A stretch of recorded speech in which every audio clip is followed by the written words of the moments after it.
వెళ్ళి చూడండి. అక్కడ ఇప్పుడు ఒక పెద్ద గోడ ఒకటి ఆ నిర్మాణంలో వచ్చింది. ఆ గోడ మీద ఒక అద్భుతమైనటువంటి చిత్రాన్ని రూపకల్పన చేస్తున్నారు. సలహాలు ఇమ్మని కోరుతూ పుస్తకాలు పెట్టారు అక్కడ. శ్రీశైల క్షేత్రంలో బయలుదేరి త్రిపురాంతకం వచ్చి, త్రిపురాంతకంలో బయలుదేరి మహానంది వచ్చి, మహానందిలో బయలుదేరి అహోబల క్షేత్రం వచ్చి, అహోబల క్షేత్రంలో బయలుదేరి తిరుమల వస్తాయి.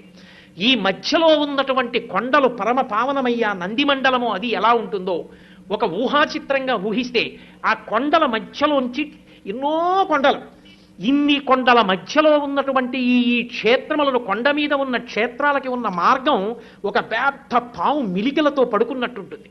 అది వెంకటాచలం దగ్గరికి వచ్చేటప్పటికి పడగలు విప్పి శేషుడు అవుతుంది. దాని మీద ఆనంద నిలయం ఒక మణి అవుతుంది. ఆ మణిలో పరమేశ్వరుడు వెంకటాచలపతి ఉంటారు. ఒక అద్భుతమైనటువంటి ఊహాచిత్రం. దాన్ని అక్కడ ఉంచారు. అది కొద్ది రోజుల్లో అక్కడ గోడ మీదకి ఎక్కబోతోంది. నాకనిపించింది,